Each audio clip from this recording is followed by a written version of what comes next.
Es-tu un aventurier, une aventurière? Es-tu un aventurier, une aventurière de la vie? Es-tu prête à plonger dans les profondeurs de l'existence?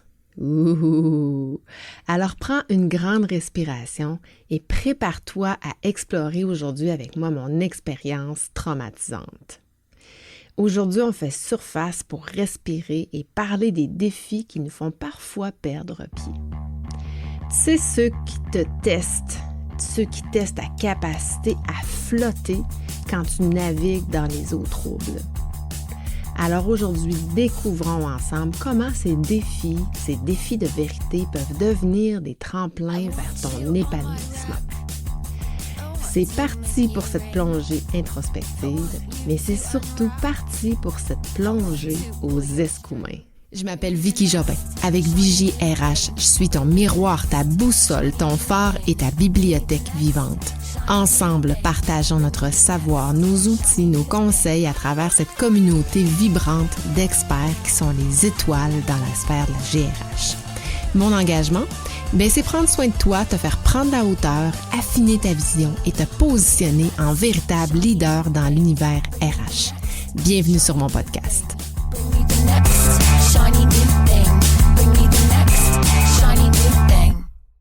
Dans une semaine, jour pour jour, même heure pour heure, parce qu'au moment où j'enregistre cet épisode, dans une semaine, à 10 heures, tapant, si tout va bien évidemment, je m'envole pour le Roatan.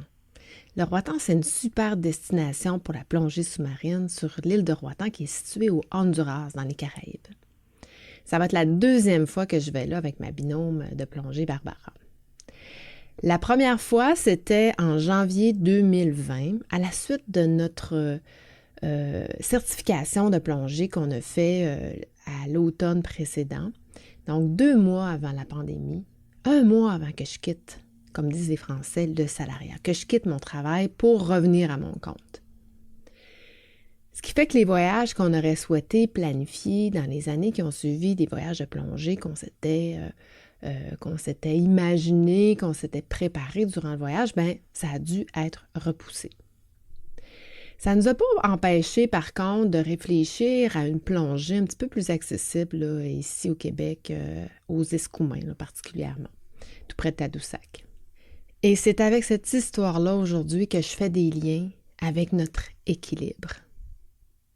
En juillet 2020, on a eu cette bonne idée-là d'aller plonger aux Escoumins parce qu'avec notre certification qu'on a faite ici au Québec, on peut plonger autant partout dans le monde, mais ça prend une certification particulière pour plonger ici au Québec parce que les eaux sont différentes. Les eaux ne sont pas toutes salées, l'eau est froide, donc c'est dans des conditions qui sont quand même assez particulières et différentes des eaux chaudes, des eaux des Caraïbes. Mais une chose qui est importante à préciser, c'est que Barbara et moi, je l'ai dit tout à l'heure, on a fait notre certification en 2020, on est des débutantes. Puis au moment où on décide d'aller aux Escoumins, on est des débutantes qui avons à peu près une quinzaine de plongées chacune là, à notre actif. Fait qu'on arrive là-bas, 1 heure et demie à l'avance, on se fait un pique-nique. Puis toute la semaine précédente, il fait super beau, il fait super chaud, il annonce comme 26-28 degrés. On se dit « Wow, ça va être fantastique, la plongée va vraiment être bonne ».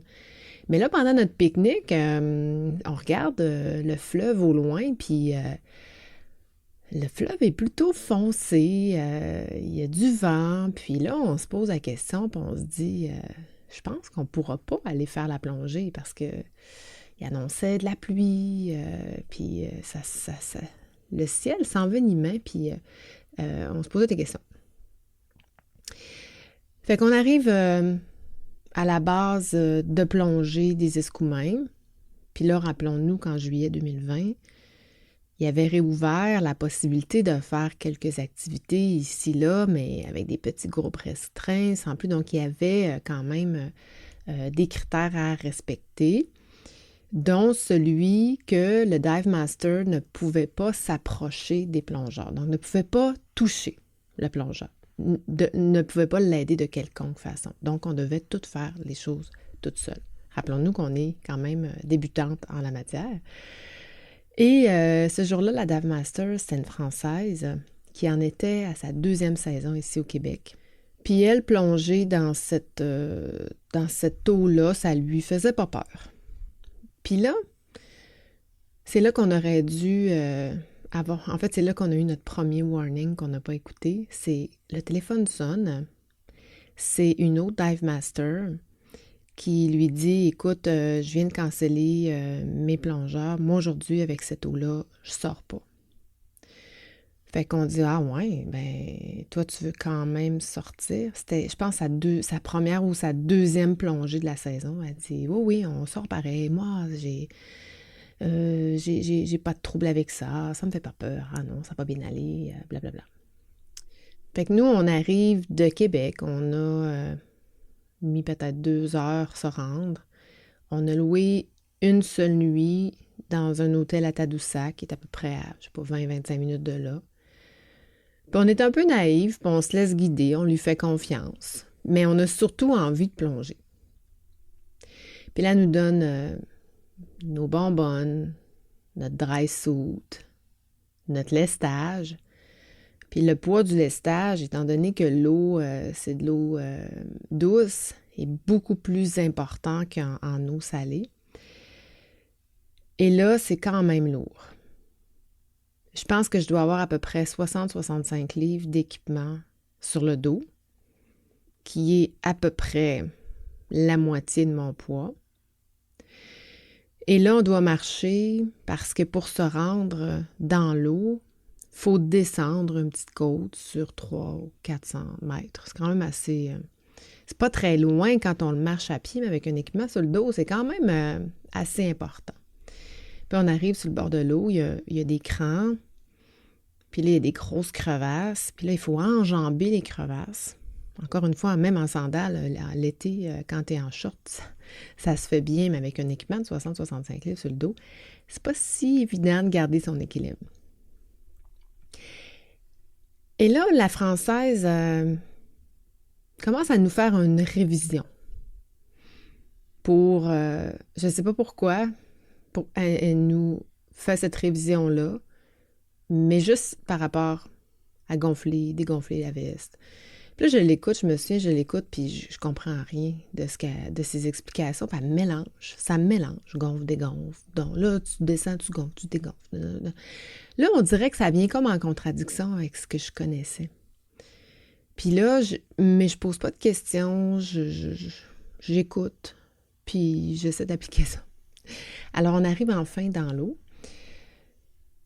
Et là, c'est de l'eau qui était quand même pas si froide pour le moment de l'année, mais tout de même, pas capable de rentrer dans l'eau parce que, contrairement à des plongées dans l'eau salée où là, tu descends les pieds par en bas puis la tête par en haut, là, il faut comme se basculer et plonger tête première. Mais là, j'essaie de plonger, mais je flotte. Je suis pas capable de rentrer dans l'eau. Je suis pas capable. Là, elle me dit quoi faire. Je comprends pas. J'y arrive pas.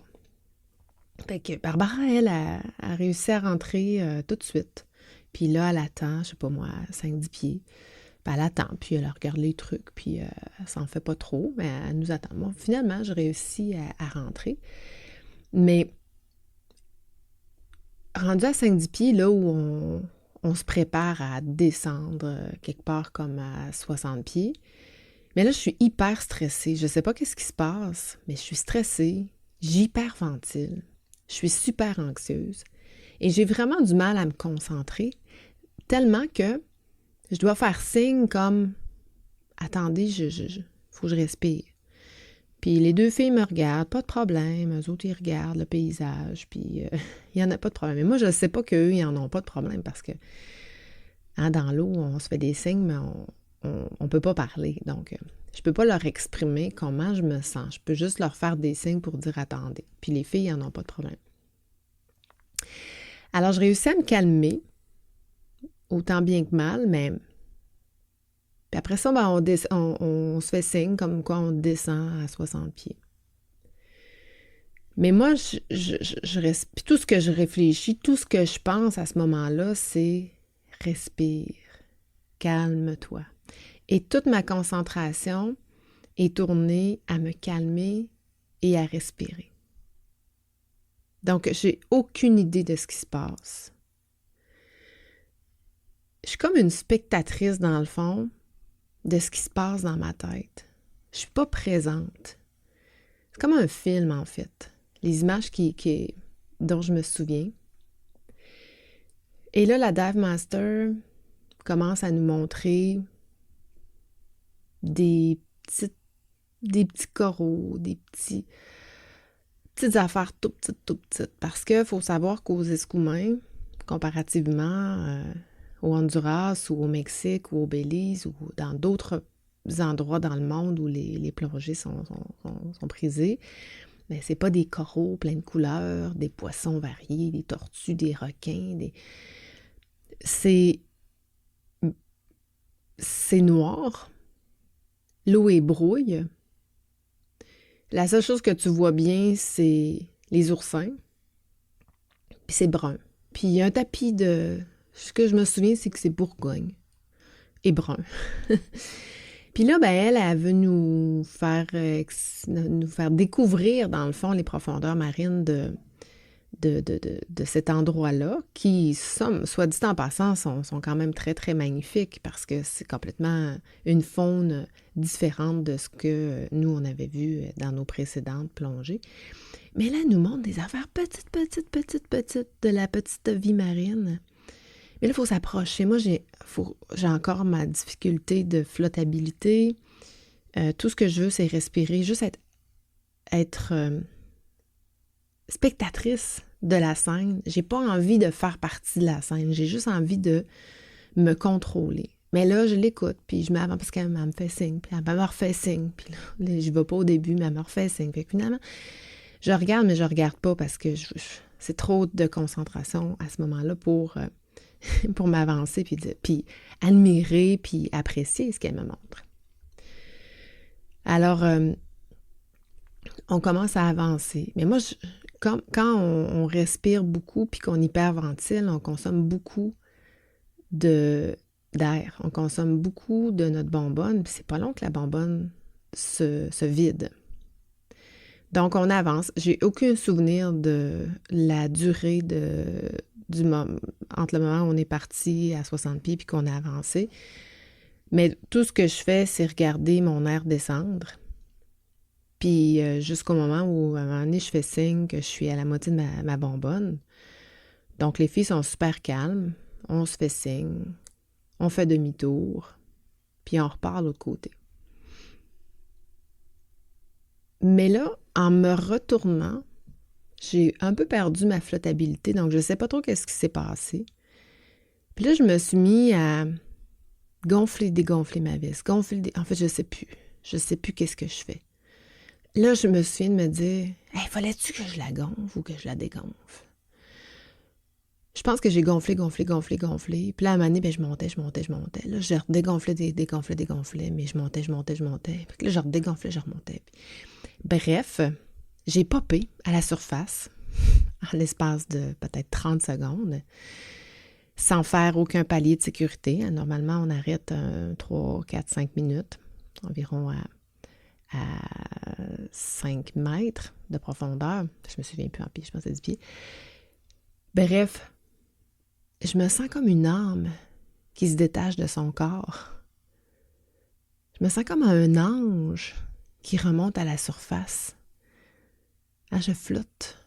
Et je n'ai aucun contrôle de ce qui se passe. Tellement que je me ramasse à la surface. Rappelons-nous que l'eau est agitée. Ça brasse. C'est noir. Il n'y a plus de soleil. Il pleut pas, mais il n'y a pas de soleil. C'est très agité. Je suis toute seule. Je suis perdue. J'ai la honte qui m'envahit. Parce que là, je me sens conne. Je me sens comme goofy, là. Qu'est-ce qui s'est passé? Qu'est-ce qui s'est passé? Je me sens comme ça, mais vraiment imbécile. Puis normalement, en plus, quand tu fais surface, si tu fais de la plongée, tu dois savoir que la première chose à faire quand tu arrives à la surface, Pour ta sécurité, tu gonfles ta veste et après, tu passes du détendeur à ton tuba. Je pense avoir mis mon tuba, je sais plus où, je sais pas qu'est-ce que j'ai fait, mais j'ai pas gonflé ma veste.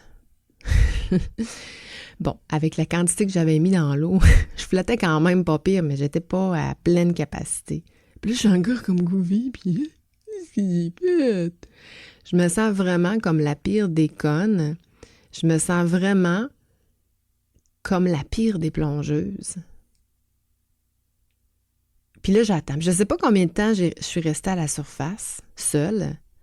Parce que les filles, elles autres, ils vont pas popper comme moi. Ils vont faire leur palier de sécurité. Ils vont faire des manœuvres sécuritaires pour pas mettre leur propre vie en péril ou en danger ou pour pas faire des choses qui sont non sécuritaires. Donc, c'est la procédure. La personne est là, tu vas la rejoindre, mais tu fais ce que tu as à faire avant. Fait que moi, je sais qu'ils n'arriveront pas tout de suite. Puis là, je sais pas, 5-6 minutes, 7, je sais pas. Honnêtement, j'avais même pas hâte qu'ils arrivent parce que j'étais gênée. Puis je remettais à ce moment-là tout ça sur moi parce que je me trouvais tout sauf bonne. Puis là, j'étais vraiment dans un état second. Mon esprit n'est pas clair. L'eau non plus. L'air non plus. Le soleil non plus. Là, on n'oublie pas que la mer est agitée. Il y a de la houle. Rentrer dans l'eau, c'est une chose. Mais quand est venu le temps de sortir de l'eau, quand les filles sont arrivées, évidemment, moi, je parle pas, là. Je suis encore la spectatrice de ce qui se passe. J'ai aucun contrôle de ce que je fais. J'ai un équipement de 60-65 livres sur le dos. Puis là, il m'envoie la première parce que clairement, c'est moi qui ai manqué la plongée, puis c'est moi qui ai initié la fin de la plongée. C'est moi qui ai initié le retour de la plongée. Je sais pas en combien de temps, j'ai pris aucune note de cette plongée. Mais là, j'essaie de sortir sur le cran. Là, il y a la vague qui me pousse contre le cran. Puis au même moment, elle me tire dans l'eau. Là, j'ai 60 livres sur le dos. Je ne sais pas combien de temps je suis restée à me faire pousser, tirer. Puis quand la vague sortait, ben là, c'était là pour moi le moment de sortir de l'eau, pousser sur mes jambes, me lever debout, puis sortir. Mais je n'avais même plus la force de me mettre sur mes jambes, de pousser puis retrouver un équilibre debout. Là, je me suis, à un moment donné, je me suis parlé, parce que là, j'ai dit, Vicky, si tu ne vas pas chercher cette énergie-là, tu restes là, ni plus ni moins. Là, il y avait des gens sur le cran, il y avait comme une espèce de galerie là, en bois, mais il y avait des gens, là, des touristes. Je me disais, il faudrait qu'on les appelle à l'aide pour qu'ils viennent nous aider, parce qu'on ne sera pas capable de sortir de là. Bref, j'enlève mes palmes. Normalement, tu enlèves tes palmes, tes tires à l'extérieur, pas qu'ils retombent dans l'eau. Je les ai tirés dans l'eau. La Dive Master est prise avec ça, à essayer de retrouver mes palmes. Moi, sérieusement, je les aurais laissées aller. J'aurais même pas forcé. Mais elle était prise, là. C'était même dangereux pour elle dans la houle, à se faire... elle aurait pu se faire frapper sur les roches. Bref. On sort de l'eau. Là, quand j'ai trouvé mon énergie, j'ai réussi à me remettre debout, à avancer avec le peu d'énergie qui me restait. Et là, je suis sortie. Puis en arrière de moi, c'était Barbara, qui, je pense, a eu du mal, mais beaucoup moins que moi. Puis là, je me disais, je suis même pas capable de l'aider. Et j'avais tellement l'esprit plus là que un coup dans l'urgence, enlève ta veste, défais ta bonbonne, enlève le poids, va aider. Puis surtout que l'objectif des binômes, c'est de prendre soin de une l'autre. Et là, j'avais même pas la force de réfléchir à enlever mon équipement pour aller porter main forte et à Barbara et à la Dive Master. Ce que je me suis dit, c'est il faut que je m'en aille. Il faut que je reparte. Là, je me suis assurée quand même que Barbara soit sortie de l'eau puis que l'autre fille soit sortie, puis ils m'ont dit, va-t'en. Je suis partie. J'ai remonté, là, ça montait. J'ai réenjambé l'écran. avec en tête qu'est-ce que je viens de faire là, qu'est-ce qui vient de se passer, je suis donc bien conne. Et je monte la côte, 2, 3, 400 mètres. J'arrive la première. Les filles ont du fun en arrière. Ils sourient, ils jasent, ils racontent un peu ce qu'ils ont vu dans l'eau. Les tiny little things. Et moi, je suis seule, je m'assois, je suis même pas capable de me déshabiller. J'ai même plus la force d'enlever mon équipement. Je suis assise sur un banc. Barbara arrive, puis je suis tellement conne. Je suis tellement honteuse, je suis tellement gênée de cette plongée. Je sais pas qu'est-ce qui s'est passé. Et là, je me suis dépêchée à me réhabiller, mettre des vêtements secs, puis le plus vite possible embarquer dans l'auto direction Tadoussac vers notre hôtel parce que j'étais honteuse et gênée. Je voulais pas revoir la fille parce que j'étais gênée. Là, je me suis dit quelque chose qui a vraiment transformé une partie de ma vie. Je me suis dit, j'ai pas vécu ça pour rien. Cette expérience-là, il faut que j'aille au fond de ça parce que je l'ai vécu pour quelque chose. La beauté de la chose, c'est que Barbara qui est mon amie d'enfance, on restait ensemble pour la route, le souper, la soirée, et on a débriefé la plongée pendant plusieurs minutes durant la soirée qui a suivi. Et c'est vraiment là que la magie a opéré. Pas dans la profondeur du fleuve, mais au retour à la surface. Au moment où j'ai enfin pu respirer par moi-même. Non seulement j'ai réalisé que je n'étais pas la seule conne, que la Dive Master nous a clairement mis en danger en acceptant de sortir avec nous, pauvres débutantes en plongée. Je pense qu'elle souhaitait faire ses premières plongées au Québec de l'année, en fait, et montrer qu'elle était capable de le faire, mais elle s'est retrouvée drôlement dans le pétrin quand on a dû ressortir. Donc, j'avais beaucoup mis ça sur moi, mais après coup, quand on a réalisé, j'ai réalisé que quand on prend des décisions pour les autres, on peut aussi prendre des mauvaises décisions. Donc ça, c'est un des grands constats que j'en retire. Il n'y a pas juste une personne qui est responsable dans une situation. Il peut en avoir plus qu'une, en fait. Donc ça, c'est la première chose que j'ai pu constater. Ensuite, j'ai réalisé que je n'allais pas bien du tout et que je ne le savais pas. Rappelons-nous, 13 mars, on ferme tout, on est isolé dans nos maisons. Ça fait 5 mois que je suis enfermée. Je venais de laisser ma job pour repartir en affaires. 1 mois après, tout est foutu. Donc, ce que j'avais quand même, j'avais des petits mandats pour repartir. Tout ça a été cancellé, reporté. Sans aucune affaire à faire. Dans le fond, j'avais pas de business à opérer. Je vivais de la PCU, ni plus ni moins.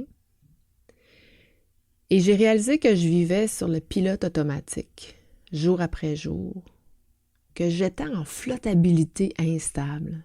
Dans le fond, je dégonflais ma veste, mais pas dans les bons moments, puis pas pour les bonnes raisons. Je me faisais pousser puis tirer par la vague en même temps. J'étais honteuse de ne pas être opérationnelle, de ne pas amener de la valeur ajoutée à la société. Je me sentais incompétente dans mon rôle de mère.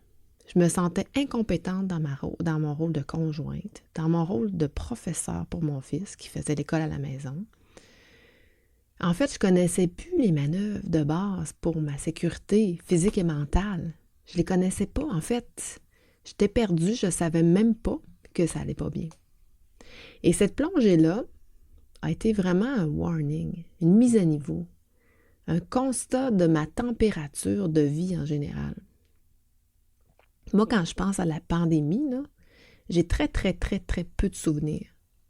Les gens m'en parlent des fois, puis ils me disent « Bon, tu sais, il t'est arrivé ça, ça, ça. » Moi, je m'en souviens plus.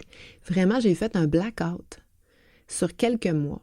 C'est comme si j'avais effacé de ma mémoire plusieurs mois de ma vie. Bon, c'est pas coupé comme au couteau, là, mais ces 2 années-là, c'est comme des flashs. Et pourquoi je te parle de ça aujourd'hui? Bien, la première, c'est que je vais refaire ma première plongée après cet événement-là la semaine prochaine au Roatan. Donc, j'avais envie de parler de ça. Je trouve que le momentum est bon. Mais la deuxième, qui est beaucoup plus importante, c'est que quand on vit quelque chose d'intense, qui nous bouleverse, qui fait qu'on perd nos repères, quand on ne sait plus faire les choses, il faut vraiment attendre de revenir à la surface pour comprendre qu'est-ce qui se passe. Parce que c'est pas quand on est dans la profondeur qu'on règle les problèmes. Parce que souvent dans la profondeur, on est en panique, on est anxieux. Il faut vraiment se concentrer sur notre air, notre calme. Il se passe rien, on pense à rien d'autre. Et souvent, ce qu'on fait, c'est une métaphore évidemment, mais ce qu'on fait, c'est que c'est quand on est dans la profondeur marine qu'on essaie de trouver des solutions. Mais on n'est pas là encore. Il faut prendre le temps. Il faut revenir à la surface. Et plutôt que de rester dans l'expérience négative, il faut tirer des apprentissages, des constats, des leçons. Parce que oui, des fois, on se sent goofy, on se sent conne, on se sent con, on se sent imbécile, on se sent incapable de faire les choses. Mais si on reste dans cet état-là, on ne pourra pas refaire une autre plongée après. Je t'invite à repenser à la dernière situation dans laquelle tu t'es vraiment senti incompétent, incompétente. Que tu t'es senti goofy. Je comprends pas. À perdre tes repères, à perdre les bases de ce que tu connais. Et dresse la liste de toutes les émotions que ça te fait vivre. Essaie de repérer et de comprendre pourquoi cet événement-là s'est présenté à toi à ce moment-là. Pourquoi tu as vécu ça? Qu'est-ce que tu en retires et qu'est-ce que tu peux apprendre de ça? Ça m'amène à te parler de mon challenge impulsion que j'ai rédigé dans les dernières semaines. C'est un cadeau que je me suis fait, tout simplement, pour t'aider à retrouver ton équilibre entre ta vie personnelle et professionnelle. Donc, un challenge de 7 jours gratuits d'exercices de réflexion, de cadeaux. À chaque fois que tu fais que tu complètes une réflexion ou un exercice, je t'offre un cadeau, un outil, une vidéo, un livre même, pour trouver l'impulsion qui va t'aider à remonter à la surface, à une surface qui est ferme, qui est calme, qui est ensoleillée. Et j'ai fait ça vraiment sans aucun objectif. Ça va à l'encontre de tout ce qu'on m'a enseigné dans les dernières années, mais j'avais vraiment envie de faire ça juste pour rien, juste pour le plaisir de le faire. Donc, c'est gratuit, je vends rien à travers ça. C'est que du love, que des cadeaux tout au long du challenge. Donc, tu vas trouver le lien dans les notes d'épisode, évidemment. Puis, si tu veux plus facilement, ben, tu peux aller sur www.lecultureclub.ca dans l'onglet Challenge Impulsion. Tu cliques là-dessus. Ça explique tout ce que c'est. Puis, tu t'inscris, tu commences ton challenge. Si tu décides de commencer ça dans 5 minutes, ben, tu commences dans 5 minutes. Donc, tu as compris que les prochaines semaines, je suis à l'extérieur. Donc, je prends une pause de podcast pour les 2 prochaines semaines. D'abord, pour aller faire de la plongée. Ensuite, je passe du temps, c'est la semaine de relâche, donc je vais passer du temps. Ça va être un peu différent de la raquette, du plein air. On va profiter de l'hiver avec mon garçon en famille, en fait, dans un chalet. Et peut-être que je vais être un peu nerveuse pour ma plongée. Je ne sais pas. Pour l'instant, ça va. Mais je me dis qu'il faut que je tire une opportunité de cette nervosité-là. Donc, je ne sais pas encore pourquoi ni comment. Je ne sais pas qu'est-ce qui va se passer, mais c'est sûr que je te raconte dans quelques semaines à mon retour cette première plongée-là qu'elle aille mal ou qu'elle aille pas mal, je vais certainement avoir évolué entre la plongée aux Escoumins et ma prochaine plongée au Roatan et j'ai super hâte, je suis super excitée d'aller faire ça. Évidemment, n'aie crainte, j'ai fait un refresh depuis en piscine cette semaine et théorique dans les dernières semaines, donc je suis prête. J'ai révisé mes notions de flottabilité, gonfler, dégonfler la vis. Donc, je me suis remémoré les bonnes pratiques parce que j'avais en plus ce désir de bien comprendre pour pas justement repopper dans une prochaine plongée. Alors voilà, je t'embrasse, je te souhaite une super de belle relâche si ça te touche évidemment. Au grand plaisir de se retrouver le 12 mars prochain dans un nouvel épisode de Vigie RH. Ciao, ciao!